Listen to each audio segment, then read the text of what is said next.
Hello, dear students. Today we are going to learn the chapter Wind, and it is a poem written by Subramaniam Bharati. And he was a very renowned poet at his time. He was a great Tamil poet, famous for his patriotism in the pre-independence era. Pre-independence era का मतलब हुआ कि आज़ादी से पहले तो उन्होंने ये पोएम लिखी थी and it was translated by A K Ramanujam. He was also a very famous Kannada and English poet और he translated this poem into English. So in this poem we are going to learn about the wind. So, dear students, you can see here what is written. The wind blows strongly and causes a lot of destruction. How can we make friends with it? तो ये point यहाँ पे कहना चाह रहे हैं कि wind जो है वो बहुत ही स्ट्रांगली ब्लो होती है और बहुत ही ज़्यादा तबाही मचाती है. तो विंड जो कि तबाही मचाती है लेकिन हम फिर भी उसके साथ फ्रेंड्स बन सकते हैं, वो हमारी फ्रेंड्स बन सकती है. कैसे? तो यही इस पोएम में बताया गया है. तो आइए जानते हैं हम लोग कि कैसे हम विंड को भी अपने फ्रेंड बना सकते हैं. सो स्टार्ट होता है यहाँ से पोएम. विंड कम सॉफ्टली. विंड धीरे से आओ, अच्छे से आओ. यहाँ पे देखो पोएट जो है ना वो विंड से बात कर रहे हैं और विंड से बात करते हुए वो उसको समझा रहे हैं, उससे उससे कुछ कहना चाह रहे हैं. और क्या कहना चाह रहे हैं? वो कह रहे हैं कि विंड थोड़ा धीरे धीरे आओ, थोड़ा अच्छे से आओ. Don't break the shutters of the windows. Windows के शटर्स को मत तोड़ो. शटर्स यानी जो खिड़कियाँ होती हैं उनको मत तोड़ो. Don't scatter the papers. और पेपर्स को बिखराओ मत, तितर बितर करना. यहाँ पे स्कैटर का मतलब होता है तितर बितर करना, बिखरा देना कोई चीज़. तो जैसे कोई पेपर, हल्के पेपर रखे होते हैं तो बहुत तेज़ हवा चलती है तो वो क्या होते हैं, वो उसको बिखेर देते हैं. तो यहाँ पे कह रहे हैं कि पॉइंट कहना चाह रहे हैं कि पेपर्स को जो है वो बिखराओ मत, उसको तितर बितर मत करो. Don't throw down the books on the shelf. और शेल्फ पे जो किताबें रखी हैं ना उनको नीचे मत गिराओ. यानी बहुत तेज़ हवा चल रही है तो शेल्फ पे कुछ बुक्स रखी हैं वो गिरा दे रही है हवा. तो वो कह रहे हैं कि आप उस जो बुक्स रखी हैं ना शेल्फ पे उसको मत गिराओ. There look what you did, you threw them all down. कह रहे हैं देखो क्या कर दिया तुमने. तुमने सारी की सारी बुक्स जो है वो फेंक नीचे गिरा दी हैं. तो वो कह रहे हैं कि जो भी वहाँ पे जितनी भी बुक्स थी वो सब तुमने गिरा दी. क्या कर दिया तुमने? You tore the pages of the books, you brought rain again. तुमने बुक्स के पेजेस को फाड़ दिया है और तुम बारिश को फिर से ले आई. तो यहाँ पे वो विंड को क्या कह रहा है कि विंड जो है वो तुम थोड़ा धीरे आओ. देखो तुमने क्या कर दिया है. तुम विंडोज़ की शटर्स को तोड़ रही हो, उसको मत तोड़ो. पेपर्स को जो बिखरा रही हो उसको मत बिखेरो. और इसके अलावा जो शेल्फ पे जो बुक्स रखी हुई हैं तुमने उसको गिरा दिया नीचे, तुम उसको गिराओ मत. और तुमने जो बुक्स है ना, देखो हवा जब बहुत तेज़ चलती है तो क्या होता है कि वो पेजेस अगर रखे हुए ना वो फट जाते हैं. आपने इस बात को नोटिस किया होगा. तो कह रहे देखो तुमने क्या कर दिया, तुमने पेजेस को फाड़ दिया है. तुमने बुक्स, तुम रेन को दोबारा ले आई हो. और अब देखो यहाँ से क्या कहना चाह रहे point. You are very clever at poking fun at weaklings. Weaklings का मतलब होता है कमज़ोर दिल वाला आदमी, या फिर यहाँ पे वीक लोगों के बारे में बात की गई है कि तुम बहुत चालाक हो. तुम कमज़ोर दिल वाले जो होते हैं ना, तुम उनका मजाक उड़ाने में, पोकिंग फन मतलब हुआ मेकिंग फ़न, तुम उनका मजाक उड़ाने में बहुत ही ज़्यादा चालाक हो, बहुत ही होशियार हो. ऐसा होता है ना, कोई कोई आपके सामने इस तरीके का होता है आप ही के ग्रुप में जो थोड़ा सा जल्दी डर जाता है, थोड़ा कमज़ोर टाइप का होता है. तो पीछे से आके लोग उसे करके जो है वो ऐसे डरा देते हैं तो वो बिल्कुल कांपने लगता है. तो उसी तरीके का वो कह रहा है पॉइंट यहाँ पे कि देखो विंड, तुम वीकलिंग्स को मत डराओ, तुम बहुत चालाक हो, तुम उनका मजाक उड़ाती हो.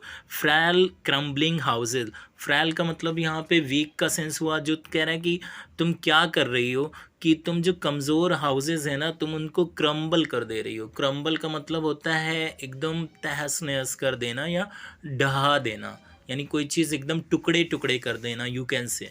टुकड़े टुकड़े कर देना। तो यहाँ पे क्रम्बल कर, तुमने हाउसेस को क्रम्बल कर दिया है, क्रम्बलिंग डोर्स, तुम डोर्स को क्रम्बल कर दे रही हो, तुम राफ्टर्स को क्रम्बल कर दे रही हो। अभी राफ्टर्स क्या है, आपने देखा होगा कि जो छत होती है, जैसे हम लोगों के अंदर की छत होती है, जो सीलिंग होती है, तो उसके प्लास्टर कभी कभी उखड़ने लगते हैं। तो एक्चुअली राफ्टर्स वही चीज़ें होती हैं जिसको बीम आप बोल सकते हो, तो वो कभी कभी उखड़ने लगते हैं।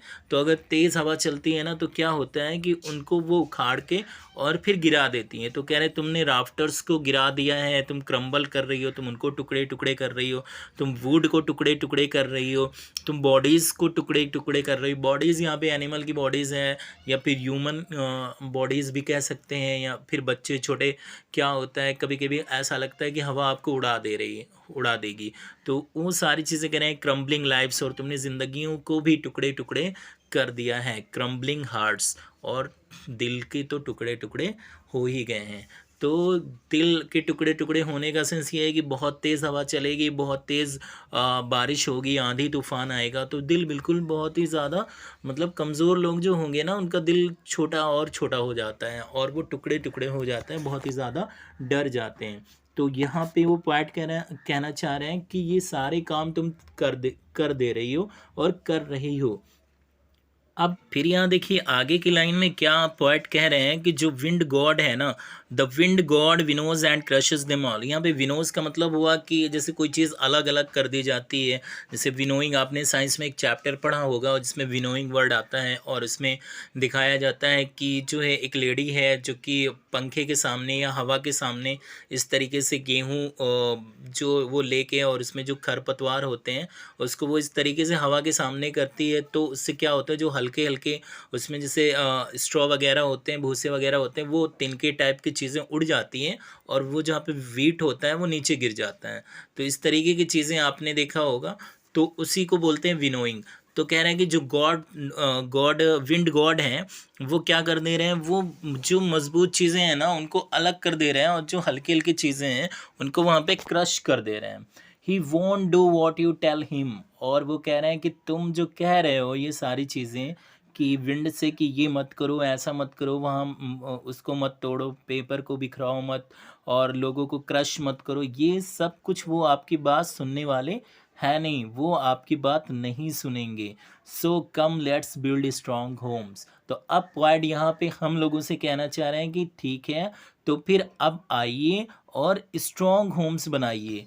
Let's join the doors firmly. और जो जो डोर है ना उसको फर्मली बंद करिए। फर्मली का मतलब होता है मजबूती से, दृढ़ता से। जैसे क्या होता है कि बहुत तेज़ हवा चलती है ना, तो क्या होता है कि वो विंडो बहुत तेज़ खट खट करने लगती है, या डोर खट खट करने लगता है, पूरा एक दूसरे पे जो बूम की आवाज़ आती है। तो ये होता है कि डोर को मजबूती से बंद कर दो, वहाँ पे कुंडी लगा दो।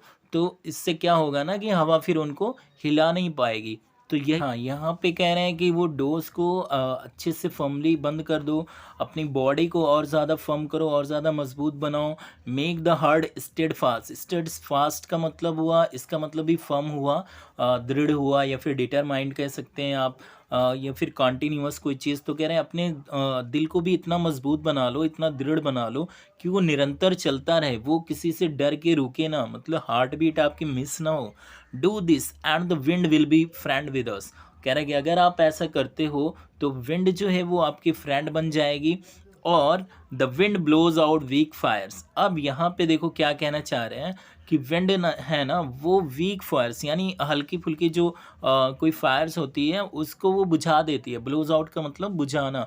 जैसे कि अगर आप जो है माचिस जलाते हो, माचिस वहाँ पे, तो अगर आप हवा में करोगे तो वो नहीं, मतलब वो जलेगी नहीं, वो ब्लो आउट हो जाएगी। लेकिन आगे देखो, he makes strong fires roar and flourish. लेकिन वो क्या करती है ना कि जो विंड होती है वो जब स्ट्रॉन्ग फायर कोई उसके सामने आती है तो वो उसको और ज़्यादा बढ़ा देती है, और ज़्यादा स्ट्रॉन्ग कर देती है। फ्लोरिश यहाँ पे और ज़्यादा डेवलप कर देना, और ज़्यादा स्ट्रॉन्ग बना देना। और रोर मीन्स होता है दहाड़ना। तो वो और ज़्यादा, मतलब उसका रौद्र रूप जो होता है ना, एकदम भयानक वाला रूप। जैसे यू कैन इमेजिन कि जंगल में आग लगी है, तो जंगल में आग लगती है तो वो बहुत तेज़ी से फैल जाती है। क्यों फैल जाती है? क्योंकि एक स्ट्रॉन्ग फायर वो लग चुकी है, थोड़ी देर वो आग लगी और फिर जब उसने हवा उसको हवा मिल जाती है, बहुत तेज़ हवा, तो वो तेज़ी से वो हवा उसे बुझा नहीं पाती है, बल्कि वो हवा तो उसे और भड़का देती है, और भड़काते हुए पूरा का पूरा जंगल जो है वो कई-कई दिनों तक जलता रहा। वहीं माचिस की तीली वाली जो फायर है वो क्या है? एक कैंडल वाली फायर है, वो क्या है? वो एक वीक फायर है। तो वीक फायर अगर वो विंड के सामने जाएगी तो विंड तो उसे आसानी से बुझा देगी, लेकिन अगर स्ट्रॉन्ग फायर आए तो स्ट्रॉन्ग को वो बुझा नहीं पाएगी, बल्कि वो क्या करेगी? उसे और ज़्यादा फ्लॉरिश कर देगी और ज़्यादा मजबूत बना देगी। इस फ्रेंडशिप इज़ गुड, और उस समय जो है उससे दोस्ती हो जाएगी, और उसकी दोस्ती अच्छी है। We praise him every day, और हम उसे फिर हर दिन प्रेज़ करेंगे, या फिर हम हर दिन प्रेज़ करते हैं। तो यहाँ पे कंक्लूज़न ऑफ द पोएम क्या है कि सुब्रमण्यम भारती है, वो क्या कहना चाह रहे हैं इस पोएम की मीडियम से? वो यही कहना चाह रहे हैं कि देखो, विंड है ना, वो अपना काम करेगी। वो आपके कहने से कि ये मत करो, वो मत करो, वो रुकने वाली है नहीं। तो इससे बेटर क्या है ना कि आप जो वीक हो, तो आप अपनी वीकनेस को दूर करो, आप अपने आप को स्ट्रॉन्ग बनाओ। तो उससे क्या हो जाएगा ना कि जो स्ट्रॉन्ग चीज़ों को वो बुझा नहीं पाएगी, स्ट्रॉन्ग चीज़ों को वो और ज़्यादा फ्लोरिश कर देगी। तो यहाँ पे पोएट के कहने का मतलब है कि और ज़्यादा स्ट्रॉन्ग बनिए, ताकि स्ट्रॉन्ग क्या है ना, वो दबा नहीं पाता है, वो इसे कम नहीं कर पाता है, बल्कि वो उसे और ज़्यादा मजबूत बना देता है, या उसे आगे बढ़ने में और मदद करता है। जबकि अगर आप वीक रहोगे, तो फिर वीक को तो बहुत आसानी से लोग दबा देते हैं और बहुत आसानी से तोड़ देते हैं। तो ये हमारी पोएम थी, इस तरीके से आपने इसको पढ़ लिया है। इसकी पोएटिक डिवाइसेस, इसके बाद एक न्यू वीडियो बनाएंगे, उसमें इस पोएटिक डिवाइसेस के ऊपर हम लोग यहाँ पे डिस्कस करेंगे। और अभी ये वीडियो आपको कैसी लगी है, आप इसको एक बार और रिपीट कर लीजिएगा। इसके अलावा जो है चैनल को सब्सक्राइब कर दीजिए, लाइक कर दीजिए। Thank you.